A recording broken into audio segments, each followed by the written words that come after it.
3장에서 5장은 사도들이 핍박 가운데서 계속해서 복음을 증거하는 것을 보여줍니다. 3장에서는 베드로가 날 때부터 지체장애인 된 사람을 고쳤습니다. 그것을 계기로 해서 몰려든 사람들에게 성전에서 복음을 전했습니다. 이제 4장에서는 그들의 전도로 믿은 무리가 5천 명이 더해졌습니다. 그러나 핍박이 시작됩니다. 이 핍박은 예수 그리스도께서 전에 땅에 계실 때 받았던 핍박, 그것이 계속되는 것입니다. 예수님께서 십자가에 달리시기 전에 그리스도께서 제자들에게 이 고난이 있을 것이라고 예고했습니다. 그러나 고난받는 교회 안에서 부활하신 그리스도의 능력으로 병을 고칩니다. 병 고침을 통해서 다시 복음 전하는 사명을 완수합니다. 오늘 먼저 첫 번째로 산헤드린 공회가 신문하고 오히려 복음 전할 기회를 얻었습니다. 이스라엘의 국회인 산헤드린 공회는 사도들이 예수님 안에 죽은 자의 부활이 있다는 것을 증거하는 것을 싫어해서 이들을 감옥에 가두었습니다. 그러나 말씀을 들은 사람 중에 믿는 자가 많아졌습니다.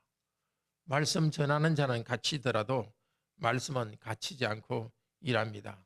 하나님께서 말씀을 통해서 일하십니다. 다음 날입니다. 사도들을 공의회에서 신문합니다. 무슨 권세와 무슨 이름으로 이 일을 행하였느냐? 과거 예수님에 대해서도 산헤드린 공회는 똑같이 신문했습니다. 누구의 권세로 이 일을 하였느냐? 마태복음 21장에서 질문했습니다. 그때 예수님께서는 담대하게 가르쳤습니다. 지금 제자들도 마찬가지입니다. 그들의 산헤드린 공회의 도전 앞에서 담대하게 말씀을 가르칩니다.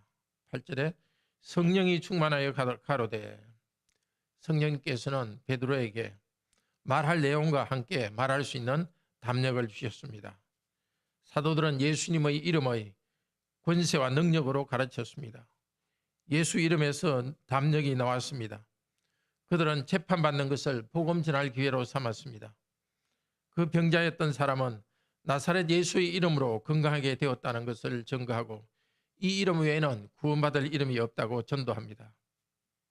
우리도 위기를 기회로 삼읍시다. 복음 능력을 증거할 기회로 삼읍시다. 말로서뿐 아니라 우리의 삶을 통해서 복음을 증거합시다. 성령님을 의지하여 담대합시다. 예수 그리스도의 이름으로 구원받는다는 이 믿음을, 이 고백을 새롭게 합시다. 하나님은 예수 그리스도를 통해서 우리 죄를 사하시고 우리를 하나님의 심판을 면하게 하셨습니다. 이렇게 베드로와 요한이 담대히 복음 전하는 것을 보고 제사장의 무리는, 산헤드린 공회는 할 말이 없었습니다. 본래 학문 없는 사람이 학문이 깊은 서기관보다 더 말씀을 잘 알고 전하는 것을 보고 이상히 여겼습니다. 놀랐습니다. 그러나 병난 사람이 사도들의 능력의 증거로서 서 있는 것을 보고 할 말이 없었습니다. 전에 예수님에게도 똑같은 일이 있었습니다.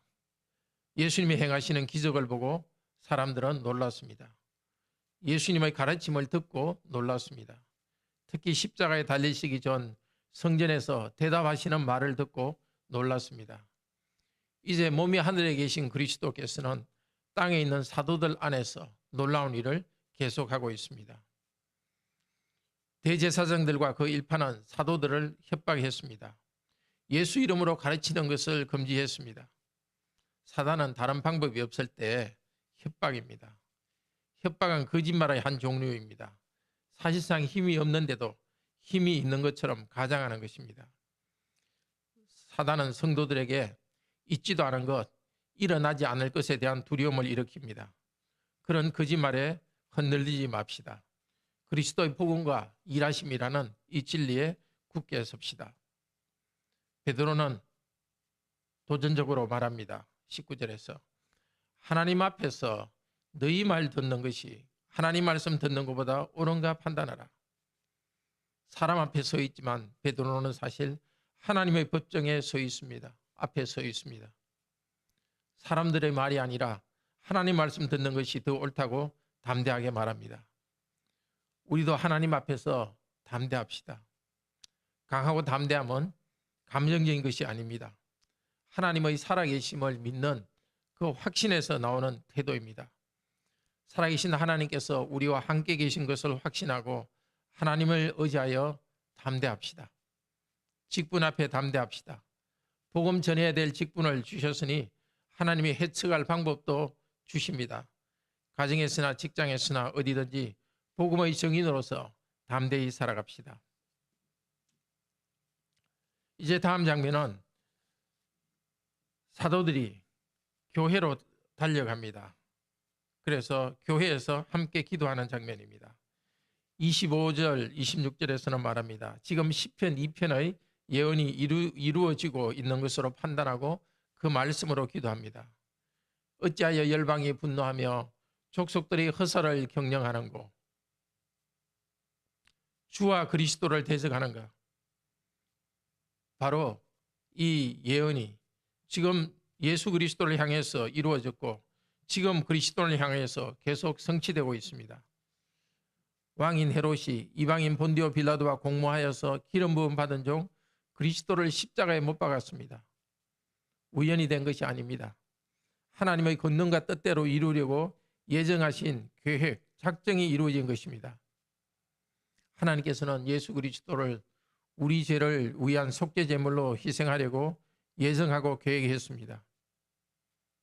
그런데 하나님은 그분의 예정을 사람들의 악한 계획과 행동을 통해서 이루었습니다. 참으로 하나님은 모든 것이 합력하여 선을 이루도록 섭리하시는 능력의 하나님이십니다. 사도들은 그리스도를 죽인 이 사내들인 공회의 위협 앞에서 물러서지 않습니다. 오히려 더 담대히 복음을 전하게 해달라고 기도합니다.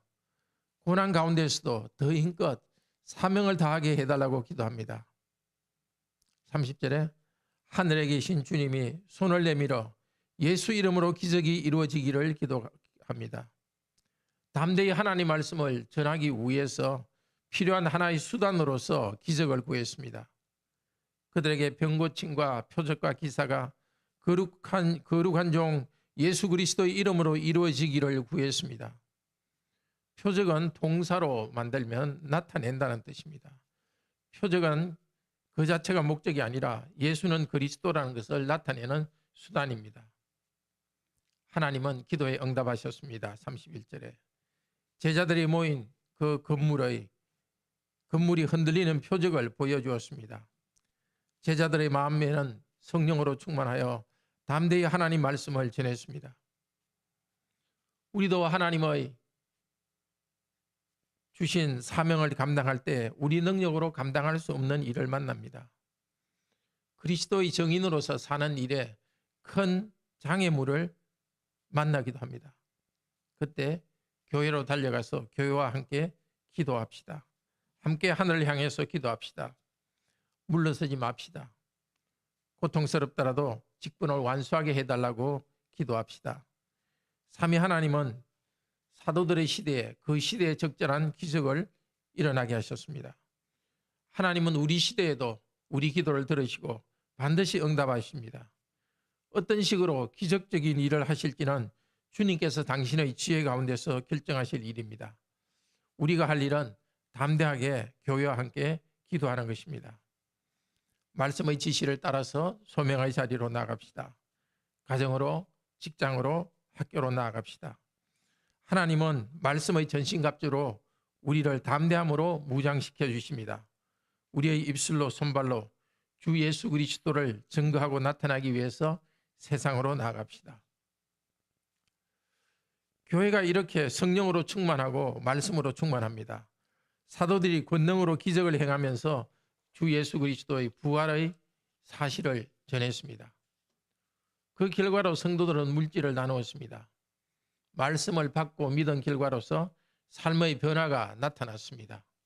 사도들의 복음은 나눔의 공동체를 만들었습니다. 새로운 영적 공동체가 물질적 형태로 눈에 보이게 이루어졌습니다. 대제사장들은 사내들인 공회로 모였습니다. 계속 교회를 핍박합니다. 그렇지만 레위인 중에 한 사람 요셉은 악한 제사장과 레위인들로부터 갈랐습니다. 교회와 함께 모입니다. 그는 재산을 다 팔아 교회에 바칩니다. 구약 시대의 레위인은 재산이 없고 구약 교회의 지원으로 살았습니다. 이제 요셉은 교회의 도움으로 살아가는 신약 시대의 레위인이 되었습니다. 자기 재산을 교회에도 다 바쳤습니다. 새로운 제사장과 레위인, 새로운 직분의 시대를 열었습니다. 구약의 레위인이 이제 신약의 집사직을 통해서 성취되고 있습니다. 구약 이스라엘 백성이 온 세계의 나눔의 공동체로 성장합니다. 사도들은 원래 요셉이었던 이 레위인의 이름을 바나바, 위로하는 자라는 별명을 지어주었습니다. 바나바는 성도들의 아픔과 눈물, 경제적 어려움을 위로해주는 집사적 기능을 하고 있습니다. 성도들이 가진 것을 다 팔아서 서로 나눠준 것, 이 초대교회 사건은 모든 교회 시대의 교회들이 하라고 주신 명령은 아닙니다. 다만 그때 일어난 일에 대한 서술입니다. 이후의 모든 교회는 그대로 똑같지는 하지는 않지만 그에게 나타난 정신은 계속 실천해야 합니다. 교회는 어느 시대든지 성령님이 은혜 주시는 대로 구제하며 천국을 이루어가야 합니다. 각자 자신에게 주신 은사와 부르심대로 교회를 위해서 헌금을 하면 됩니다.